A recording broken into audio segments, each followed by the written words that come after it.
नमस्कार, आर्या न्यूज देख रहे हैं आप और मैं आपके साथ अलका सिंह। बुलेटिन में आपका बहुत बहुत स्वागत है। रुक करते हैं खबरों का। छत्तीसगढ़ के सूरजपुर में एक जनसभा को संबोधित करते हुए प्रधानमंत्री नरेंद्र मोदी ने कहा कि एक तरफ भाजपा का संकल्प पत्र है तो दूसरी तरफ कांग्रेस का झूठ का कारोबार। आप सभी को कांग्रेस ने विश्वासघात के सिवाय कुछ नहीं दिया। कांग्रेस ने छत्तीसगढ़ के युवाओं के सपने भी पूरे नहीं किए। इन्होंने तो महादेव के नाम पर भी घोटाला कर दिया है। महादेव सट्टेबाजी घोटाले की चर्चा आज देश विदेश में हो रही है। कांग्रेस ने अपनी तिजोरी भरने के लिए आपके बच्चों से सट्टेबाजी करवाई है।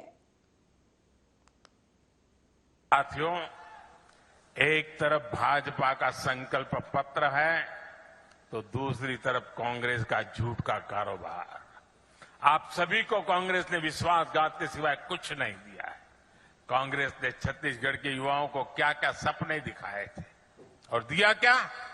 उन्होंने महादेव के नाम पर भी घोटाला कर दिया। महादेव के नाम पर महादेव सट्टेबाजी घोटाले की चर्चा आज देश और विदेश में हो रही है। कांग्रेस ने अपनी तिजोरी भरने के लिए आपके बच्चों से सट्टेबाजी करवाई है। क्या इनको माफ करेंगे क्या आप? आपके बच्चों को बर्बाद करने वाला काम ऐसे लोगों को माफ करोगे आप? और ये सब किसके इशारे पर हुआ? किसके इशारे पर हुआ? किसके इशारे पर हुआ? उनको सजा मिलनी चाहिए कि नहीं मिलनी चाहिए? पहले सजा आप दोगे कि नहीं दोगे?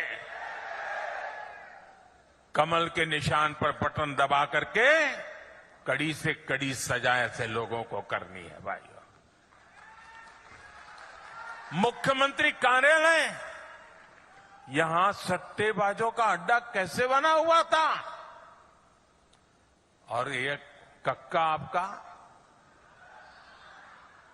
सब लोग तो कहते हैं 30% कक्का, 30% कक्का, खुलेआम सट्टा। ये 30% कक्का खुलेआम सट्टा चला रहे थे। आज यहां के मुख्यमंत्री के करीबी जेल में बंद है। कांग्रेस की एक और बड़ी नाकामी भी रही है। जब जब कांग्रेस सरकार में आती है तब तब देश में आतंकवादियों और नक्सलियों के हौसले बढ़ जाते हैं। जहां भी देखो इधर कभी बम फूटने की खबर आती है, कभी उधर बम फूटने की खबर आती है, कभी यहां मार दिया काट दिया की खबर आती है, कभी यहां मार दिया काट दिया की खबर आती थी। जिस जिस राज्य में कांग्रेस सत्ता में होती है वहां अपराध का, लूटपाट का राज ही चलता है। कांग्रेस सरकार नक्सल हिंसा को काबू करने में असफल रही है। बीते कुछ समय में भाजपा के अनेक कार्यकर्ताओं को हमसे छीना गया है। अभी भी कुछ दिन पहले हमारे एक साथी को गोली मार करके उसकी जीवन तबाह कर दिया। इसलिए भाइयों बहनों, क्या ये बम बंदूक के साए में जीना है क्या? ये बम बंदूक के साए में जीना है क्या? कितना ही पैसा क्यों न हो, बेटा शाम को घर न लौटे और बेटे की लाश घर पे आए, उन पैसों का क्या करेंगे हम लोग? और इसलिए भाइयों बहनों, हर किसी की सुरक्षा बहुत जरूरी है और इसलिए कांग्रेस को हटाना उतना ही जरूरी है। वहीं मध्य प्रदेश के मुख्यमंत्री शिवराज सिंह चौहान एक जनसभा में गरीबों के हित की बात करते नजर आए। उन्होंने कहा कि गरीब बच्चों के मेडिकल और इंजीनियरिंग की पढ़ाई की फीस हमारी सरकार देगी। अगले 5 साल का हमारा विजन है कि हर परिवार को एक रोजगार देंगे, प्रत्येक परिवार एक रोजगार। ये मंत्र हमारा अगले 5 साल का है। एक बिल्डिंग गोविंदपुरा में 100 करोड़ रुपए की बन रही है। 100 करोड़ रुपए की बिल्डिंग बना रहे हो। Lab, library, smart class, playground सब होगा। बस लेने जाएगी और बस छोड़ने जाएगी और प्राइवेट स्कूल से बेहतर पढ़ाई करवाऊंगा। ए धन्नू मन्ना कल्लू पन्ना जुम्मन, तेरे बेटा बेटी भी अच्छे स्कूलों में पढ़ेंगे, निःशुल्क पढ़ेंगे। कांग्रेस ने मेरे बच्चों के लैपटॉप छीने थे। अब 12वीं में जो बच्चे अच्छा नंबर लाते हैं, मामा फिर से लैपटॉप दिलवा रहा है। और अपने स्कूल में हायर सेकेंडरी में पहले नंबर पे आए तो मामा स्कूटी भी दिलवाता है। स्कूटी, लोगों का स्कूटी क्यों दिलवाते हो? मैंने कहा जैसे मम्मी बेटा बेटी को पटाती, मान जा चॉकलेट दूंगी, मैं कहता हूं बेटा बेटी पढ़ो, मामा स्कूटी देगा, स्कूटी देगा, लैपटॉप देगा। इस बहाने हमारे बच्चे पढ़ेंगे, इसके पीछे मेरा भाव ये है। और एक और पाप कांग्रेस ने किया, देखो मेरे बहनों और भाइयों, गरीबों के बेटा बेटी, निम्न मध्यम वर्गीय परिवारों से आने वाले बेटा बेटी, गांव से आने वाले बेटा बेटी, किसानों के बेटा बेटी, बताओ अंग्रेजी जानते हैं क्या? अंग्रेजी नहीं जानते। अंग्रेज चले गए, अंग्रेजी छोड़ गए। कांग्रेस ने अंग्रेजी में पढ़ाई शुरू करवाई, मेडिकल और इंजीनियरिंग की। इसलिए हमारे बच्चे मेडिकल कॉलेज वगैरह में नहीं जा पाए। अब हमने तय किया है मध्य प्रदेश में मेडिकल इंजीनियरिंग की पढ़ाई भी हिंदी में करेंगे, हिंदी में, ताकि गरीब के बेटा बेटी भी डॉक्टर बन सके। बोलो होना चाहिए कि नहीं होना चाहिए? ये बड़े लोगों का षड्यंत्र था, अंग्रेजी में पढ़ाओ ताकि गरीबों के बेटा बेटी रह जाए। और एक बात और मैंने की, आज भोपाल में बताना चाहता हूं, अपने नेतृत्व को भी उसकी बात करनी चाहिए। प्राइवेट स्कूल से ज्यादा सिलेक्शन होता था नीट के माध्यम से मेडिकल कॉलेज में, सरकारी स्कूल के बच्चों का कम होता था। अब हमने मध्य प्रदेश में एक क्रांतिकारी कदम उठाया है कि मेडिकल की पढ़ाई के लिए 2 मेरिट लिस्ट बनेंगी, एक सब स्कूलों के लिए, लेकिन 5% रिजर्वेशन केवल सरकारी स्कूलों के लिए, ताकि गरीबों के बेटा बेटी आगे बढ़ सके। और एक बात और सुन लेना, मेडिकल और इंजीनियरिंग की पढ़ाई चाहे कितनी भी महंगी हो, प्राइवेट मेडिकल कॉलेज में एडमिशन हो या सरकारी एडमिशन सरकारी मेडिकल कॉलेज में हो, प्राइवेट मेडिकल कॉलेज में फीस बहुत ज्यादा होती है, 14 लाख 15 लाख रुपया साल। बताओ गरीबों के बेटा बेटी चुका सकते हैं क्या? तो उन बच्चों की फीस उनके मम्मी पापा नहीं चुकाएंगे, कौन चुकाएगा? अरे जोर से बोलो, कौन चुकाएगा? बच्चों के सपनों को हम मरने नहीं देंगे।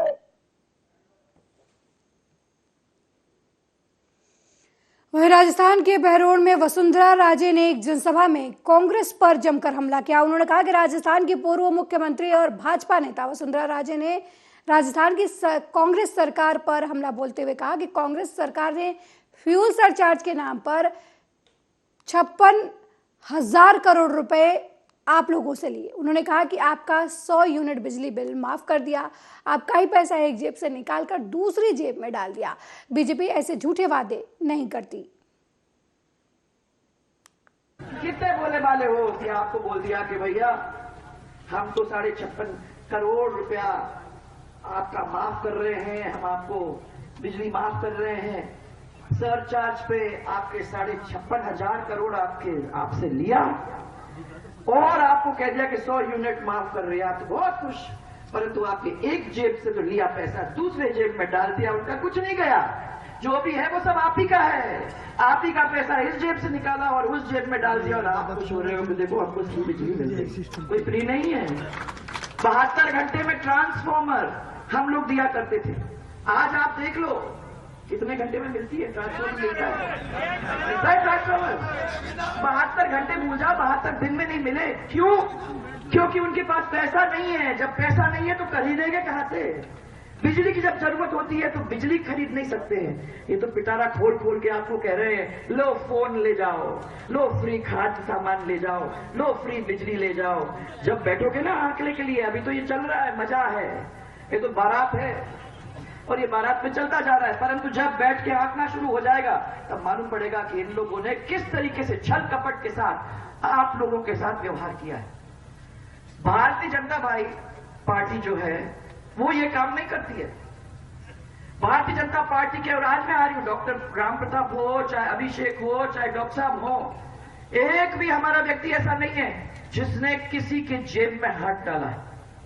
मुझे गर्व है ये कहते हुए कि हमारे लोग ऐसे लोग हैं जिन्होंने लोगों की मदद की, उनकी सेवा की, परंतु कभी उनको परेशान करने का काम नहीं किया। ये अपने आप में बहुत बड़ी चीज है। वहीं केंद्रीय मंत्री अनुराग ठाकुर ने भूपेश बघेल पर जमकर हमला किया। उन्होंने सवाल उठाते हुए कहा कि कौन सी ऐसी मजबूरी थी कि छत्तीसगढ़ की सरकार कार्रवाई नहीं कर सकती, केवल पैसे वसूलने के लिए कार्रवाई की। ये वसूली सरकार की है। भूपे करो और महादेव ऐप चलाओ। 508 करोड़ रुपए भूपे किए और महादेव ऐप चलती रही। ये कांग्रेस का भ्रष्टाचार सिस्टम है। कांग्रेस केवल अपने मुकदमे खत्म करेगी, ईडी हाथ में आएगी। ईडी स्वतंत्र जांच एजेंसी है और कल भी केंद्रीय मंत्री ने कहा था कि कब छत्तीसगढ़ की सरकार ने लिखा, एक भी कागज नहीं दे पाए। कौन सी ऐसी मजबूरी थी कि छत्तीसगढ़ की सरकार कार्रवाई नहीं कर सकती थी? कार्रवाई की, लेकिन केवल उगराही करने के लिए, पैसे वसूलने के लिए।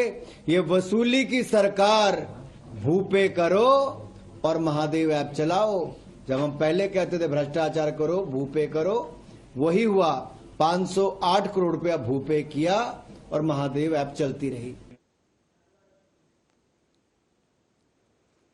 वहीं मुरादाबाद के सोनपुर थाना क्षेत्र में हनुमान जी की मूर्ति को खंडित किया गया है। मिली जानकारी के मुताबिक प्राचीन शिव मंदिर के पास बने बालाजी के मंदिर से बालाजी की मूर्ति को निकालकर खंडित किया गया है। वहीं घटना की जानकारी पाकर मौके पर पहुंची पुलिस मामले की छानबीन में जुट गई है। सुबह हमें सूचना मिली ग्रामवासियों के द्वारा कि एक मूर्ति खंडित सड़क पर पड़ी है, तो हम लोग वहां आए और पुलिस को सूचना दी कि पुलिस भी आई वहाँ पर मौके पे। लेकिन जिस किसी ने भी ये काम किया बहुत गलत किया है और ये शरारती तत्वों का काम है जो गांव का माहौल बिगाड़ने के लिए किया गया है। और इसके लिए पुलिस ने मुकदमा लिखा है और जो लोग हैं इस तरह के उन पर कार्रवाई की जाएगी। पता नहीं ये आपके थाना सोनकपुर के गांव आजमनगर चोपड़ा में एक बजरंगबली की आपकी मूर्ति, आपका मंदिर था, उसके अंतर्गत सुबह आपकी खंडित पाई गई है। उसके अंतर्गत आपका एक अज्ञात में आपका एक FIR के कर ली गई है और उस मूर्ति को, जो खंडित मूर्ति थी, उसे विधिवत रूप से आपका क्या नाम, आपका विसर्जन उसका क्या नाम करा दिया गया है। और जल्द ही आपका इसके संबंध में आपके जो थानाध्यक्ष था उसको निर्देशित किया गया है कि वो जल्द से जल्द इस मामला का खुलासा करें। तो सर क्या संबंध में कोई मुकदमा पंजीकृत हुआ? हाँ, इसमें आपके क्या नाम है, जो आपके वहाँ के जो व्यवस्था देखने वाले हैं, जो पंडित जी हैं, उनकी तरफ से आपका अज्ञात में एक मुकदमा आपका क्या नाम है दर्ज किया। पता नहीं, मैं सो रहा था, मेरे को मालूम ही नहीं। सुबह उठा था मैं, तो यहीं पर चर्चा हो रही थी, मेरे को पता क्या हो गया। मैं ध्यान करा तो जी वो मूर्ति उठा गए और वहाँ फेंक दिए जाके। मैंने झाँका तो ये आवाज़ करीब कान में, तो मैं फिर इनके पास आया। मैंने क्या होगा ना, हनुमान जी की मूर्ति वहाँ पड़ी हुई है। फिर इनके पीछे गया, 20 सड़क में मूर्ति पड़ी हुई है, उस पर लाइटिंग कर दी, उसका हनुमान जी के मुंह पे। मेरे साथ वो यहाँ मौजूद हैं, उनसे बात करेंगे कि आखिरकार क्या पूरा मामला था। सर क्या नाम आपका? गोरेलाल। सर क्या करते हैं आप यहाँ? ये सफाई सेवा देखभाल करनी पड़ रही है। एक मामला हुआ है मूर्ति वाला, क्या मामला है? मुझे मामला पता नहीं मेरे को, मैं तो सो रहा था। सुबह उठाऊँ, जब चर्चा सुन के जब उठाऊँ मैं। आपने किस स्थिति में देखी थी मूर्ति? मूर्ति 20 सड़क में पड़ी है, मुँह पर लाइटिंग कर गई थी, हनुमान जी के। हनुमान जी मूर्ति थी? हाँ। ये मंदिर कितने साल पुराना है? मंदिर है कम से कम 28 साल पुराना है, कम से कम। अच्छा, पुलिस आई सुबह से यहाँ तक? हाँ, सुबह आई थी, पुलिस आई थी। कुछ कार्रवाई की बात? हाँ, कार्रवाई दे गए, सब कह गए हम कार्रवाई करेंगे और हम पकड़ेंगे उसको। तो देखिए, इनका कहना है कि हनुमान जी की मूर्ति थी, यहाँ से ले जाया गया और रास्ते में वहाँ डाल दिया गया। उसके बाद उस मूर्ति पर एक गंदी हरकत की गई जिसे कह सकते हैं, क्योंकि लगातार जिस तरीके की यहाँ की खबरें निकल के आ रही है, गाँव वालों का कहना है या सेवा करते हैं उनका कहना है कि कहीं ना कहीं यहाँ से दूर ले जाकर उस मूर्ति को डाल दिया गया, उसे खंडित किया गया है। फिलहाल इस मामले में पुलिस के कर्मचारी अधिकारी यहाँ मौके पर पहुंचे हैं और उप जिला अधिकारी राज बहादुर सिंह खुद मौके पर पहुंचे, उनके द्वारा इस मामले पर कार्रवाई की जा रही है। थाने में मुकदमा पंजीकृत करने के आदेश दे दिए गए हैं। फिलहाल आखिरकार क्या पूरा मामला है, क्या जांच में पाया जाता है, ये आने वाला वक्त बताए। अपने सहयोगी विशाल के साथ आर्या न्यूज, दानवीर सिंह, मुरादाबाद।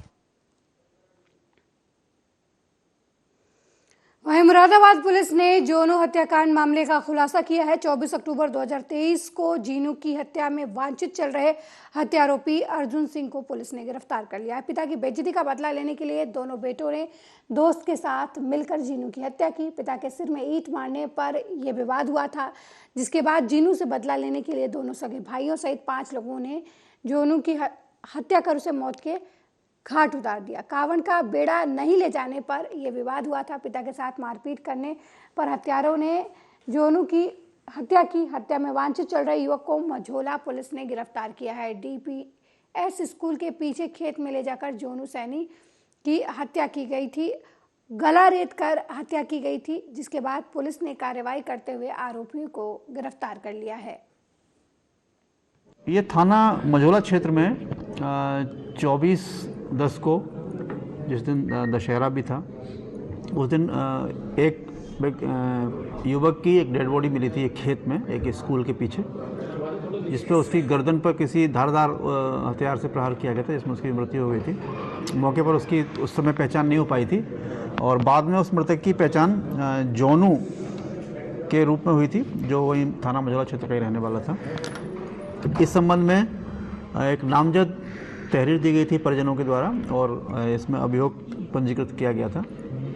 इसमें जो मुख्य आरोपी था अर्जुन, उसकी गिरफ्तारी हुई है और उससे जब विस्तार से पूछताछ की गई तो उसके द्वारा ये बताया गया कि इस वर्ष जो कांवड़ का समय था, जब उस समय जोनू के किसी दोस्त की मृत्यु हो गई थी और जोनू सभी के ऊपर ये दबाव बना रहा था कि इस वर्ष कोई भी कांवड़ का बेड़ा लेके नहीं जाएगा। वहीं डिंडोरी जिले के कीकरझर घाट के पास रेत से भरी डंपर ने मवेशियों को कुचल दिया, जिसमें लगभग 15 से 20 मवेशी मारे गए। कई बैल बछड़े इसमें शामिल हैं, कुछ घायल भी हुए हैं। घटना सुबह की बताई जा रही है। बताया जा रहा है कि मवेशियों को चारागाह में चराने के लिए ले जाया जा रहा था, तभी तेज रफ्तार आ रही रेत से भरी डंपर ने मवेशियों को कुचल दिया, जिसकी वजह से गुस्साए ग्रामीणों ने सड़क पर चक्का जाम कर दिया।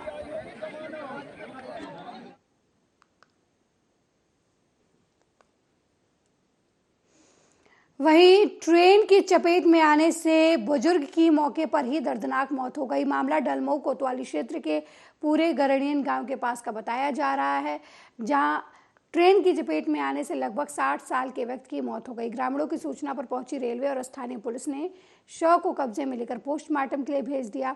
वहीं पुलिस मृतक युवक की शिनाख्त करने के लिए आसपास के थानों में सोशल मीडिया का सहारा ले रही है। रायबरेली में हुए सड़क हादसे में लोडर की टक्कर से महिला समेत एक मजदूर की मौत मौके पर हो गई। मामला मिल एरिया थाना क्षेत्र के खसपरी गांव के पास का है, जहां प्लाई फैक्ट्री में मजदूरी करने वाला युवक दिनेश कुमार गोमती प्रसाद अपनी साइकिल पर दूसरी महिला मजदूर कुमारा पत्नी राम सजीवन को बिठाकर प्लाई फैक्ट्री जा रहा था। तभी सामने से आ रहे लोडर ने साइकिल सवार मजदूर को जोरदार टक्कर मार दी, जिससे बाइक सवार महिला और पुरुष दोनों की मौके पर ही दर्दनाक मौत हो गई। सूचना पर पहुंची पुलिस ने चालक और लोडर को हिरासत में ले लिया और दोनों शवों को कब्जे में लेकर पोस्टमार्टम के लिए भेज दिया। फिलहाल पुलिस आगे की विधिक कार्रवाई में जुट गई है। कि मलेरिया क्षेत्र के अंदर खसपरी पावर ग्रिड है, उसके पास में एक छोटा हाथी के द्वारा एक साइकिल से जा रहे महिला और पुरुष को टक्कर मार दी गई, जिनको अस्पताल ले जाया गया तो डॉक्टरों ने मृत घोषित कर दिया है। मौके से छोटा हाथी एवं उसके चालक को जो है गिरफ्तार कर लिया गया है और अग्रिम विधि कार्रवाई कराई जा रही है। कि मलेरिया क्षेत्र के अंदर खसपरी पावर ग्रिड है, उसके पास अभी मलेरिया थाना से पुलिस कांस्टेबल द्वारा 2 बॉडी लाई गई थी, जो कि एक्सीडेंटल बॉडी थी। एग्जामिन करने पता चला कि मृत अवस्था में है। बाकी उन दोनों बॉडियों को रखवा दिया गया पोस्टमार्टम के लिए। एक का नाम दिनेश है, एक का नाम क्यारा है, जो कि पता करने ये पता चला एक्सीडेंट हुआ। एक्सीडेंट में दोनों एक साथ जा रहे थे। वहीं नेशनल हाईवे 9 पर रोजाना दर्जनों की संख्या में डग्गामार वाहन फर्राटा भर रहे हैं, जिससे एक तरफ वाहन परिवहन विभाग के राजस्व को लाखों रुपए का चूना लग रहा है, वहीं दूसरी तरफ इन वाहनों में यात्रा करने वाले सवारी की भी जान जोखिम में है। कई बार इन वाहनों की वजह से बड़े हादसे हो चुके हैं, लेकिन परिवहन विभाग ऐसे डग्गामार वाहनों पर प्रतिबंध लगाने में नाकाम साबित हो रहा है। पूरा मामला गढ़मुक्तेश्वर थाना क्षेत्र से जुड़ा हुआ है।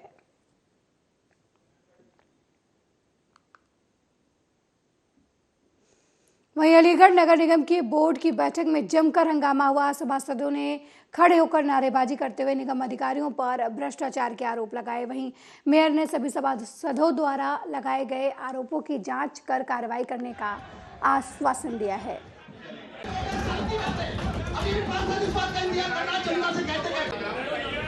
पूरी तरह भ्रष्टाचार है। अधिकारी सबकी नहीं कहता, कुछ अधिकारी इसमें लिप्त हैं। उनका ध्यान नगर निगम की व्यवस्थाओं पर नहीं है, पार्षदों की सुविधाओं पर नहीं है। अपनी व्यवस्था कैसे बने उनका ध्यान पूर्ण रूप से इस पर निर्भर है। और ये आपको मैं भरोसा दिलाना चाहता हूँ कि ये जो लड़ाई छिड़ी है भ्रष्टाचार की, ये रुकेगी नहीं। जब तक कार्रवाई होने तक, FIR दर्ज होने तक हम रुकेंगे नहीं। पार्षद किस तरह के मुद्दे उठाए? इसमें सबसे एक जलकल का मुद्दा था बहुत बड़ा, जिसमें जो भी जीप पोर्टर पर लोड कुछ किया जा रहा था और क्रिया कुछ हो रहा था बार बार। उस पर पर्चियाँ तोल की नहीं थी, अधिकारियों के साइन नहीं थे। एक तो उसमें आपको मिल जाएगा कागज, एक तो आप समझिए कि नगर आयुक्त ने नीचे से वो मांगा कि ये सामान खरीद लिया जाए। राज बहादुर उसमें वो दिया गया है। होल्डिंग का विषय मैंने उठाया, हमारा किसी के विषय नहीं है। जो निगम की आय है, जो निगम में आय होनी चाहिए, पैसा आना चाहिए, जनता का पैसा, काम नहीं हो रहे। वो अधिकारी का ध्यान तो और काम में लग रहा है। काम हो कैसे जनता के? जनता मारी डोले 5 महीने होने को आ रहे हैं आज। जो पार्षदों द्वारा जन समस्या को देखते हुए मुद्दे रखे गए हैं, मैं सभी पार्षदों को, अलीगढ़ की जनता को विश्वास दिलाता हूँ कि हर उस पर मुद्दे पर कड़ी कार्रवाई करी जाएगी। सारे विभाग जो उसके जिम्मेदार हैं उस पर अपने अपने क्षेत्र में जो उनकी ड्यूटी है वो प्रॉपर तरीके से पूरी करेंगे। और जो हमारे अलीगढ़ की समस्या है उसको हम निपटाने के लिए पूरी टीम के संग काम करेंगे। जो विभिन्न मुद्दे, चाहे वो जलकल विभाग का हो, चाहे वो सोडियम लाइट का हो, चाहे वो किसी भी विभाग के हों, मैं आश्वस्त करता हूँ उस पर पूरी निष्पक्ष जांच कराई जाएगी। और जो भी उसके प्रति जवाबदेही अधिकारी होगा उसके विभाग पर कार्रवाई करी जाएगी। वहीं लखीमपुर खीरी के थाना मितौली में नवीन तहसील के बाहर युवक की गोली मारकर हत्या कर दी गई। हत्या करने का मामला CCTV कैमरे में कैद हो गया। मृतक का नाम उदन बताया जा रहा है। वहीं घटना की जानकारी पाकर मौके पर पुलिस अधीक्षक गणेश प्रसाद साहब पहुंचे और मामले की जांच शुरू कर दी। करीब कुछ देर पहले उदन नाम के एक व्यक्ति जो घर के बाहर जा रहे थे, ये जो सूचना मिली कि 2 लोगों के द्वारा जो मोटरसाइकिल में सवार थे उनकी गोली मार के हत्या कर दी गई है। तत्काल जो सूचना मिली थाना प्रभारी मैं फोर्स यहाँ मौजूद हुआ और आसपास के लोगों से पूछताछ की गई। CCTV फुटेज देखा गया, उसमें 2 लोग घटनास्थल से जाते हुए दिखे हैं, जिनकी पहचान की जा रही है।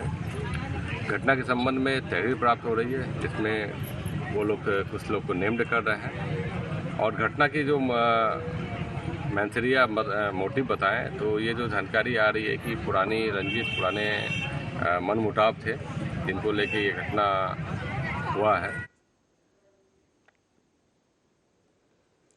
वहीं मिर्जापुर के मंडलीय अस्पताल में चिकित्सकों की टीम ने सोमवार को कूल्हे का सफल प्रत्यारोपण किया। करीब 3 साल पूर्व हादसे में युवक के कूल्हे की हड्डी टूट गई थी, जिसका कोई इलाज नहीं किया गया, जिसके चलते उसका दाहिना पैर करीब 5 इंच छोटा पड़ गया।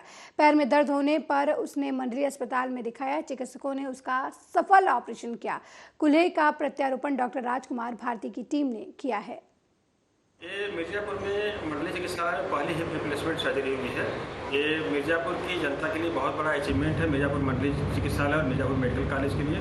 ये हमारे प्रधानाचार्य महोदय की लीडरशिप में और उनके देखरेख में ये सारा काम हो रहा है। ये बहुत बड़ी उपलब्धि है यहाँ के लिए और यहाँ की जनता को अब हिप रिप्लेसमेंट के लिए बनारस या किसी इलाहाबाद या किसी बड़े शहर में जाने की जरूरत नहीं है। सर क्या प्रॉब्लम थी, कहाँ के मरीज थे? क्या ये राहुल सरोज जी करके हैं, 26 साल के हैं। इनका 3 साल पहले कूल्हा टूट गया था। ये रहने वाले नौगांव विंध्याचल के हैं।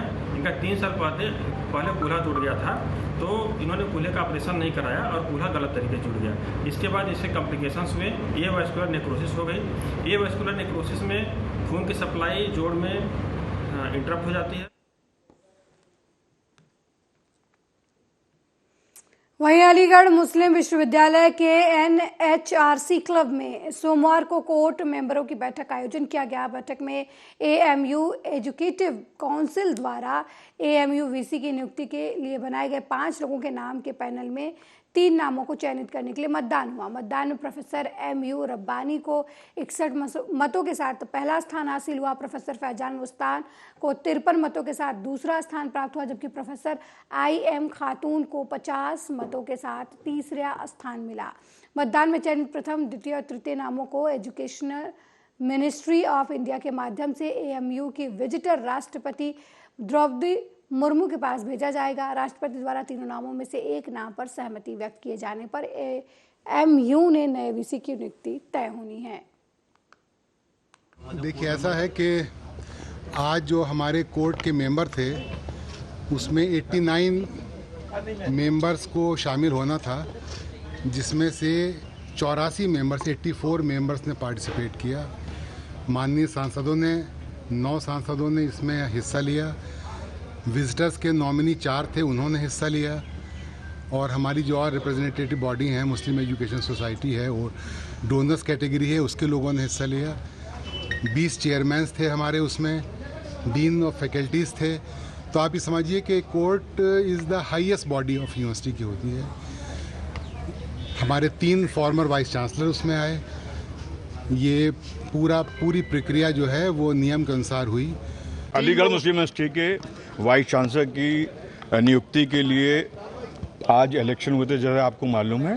कोर्ट के उसमें 5 नाम जो EC पैनल से आए थे, उनमें 2 नाम शॉर्टलिस्ट होकर 3 नाम जाते हैं। आपको टोटल वोट जो बता दे, और ये क्रम संख्या 1 से लेकर 5 तक है। प्रोफेसर MU रब्बानी साहब को 61 वोट, प्रोफेसर फैजान मुस्तफ़ा साहब को 53 वोट्स, प्रोफेसर नईमा खातून साहिबा को 50 वोट्स, प्रोफेसर फुरकान कमर साहब को 45 वोट्स और प्रोफेसर कय्यूम हुसैन साहब को 43 वोट्स। टोटल वोट जो पोल हुए वो 84 वोट्स पोल हुए।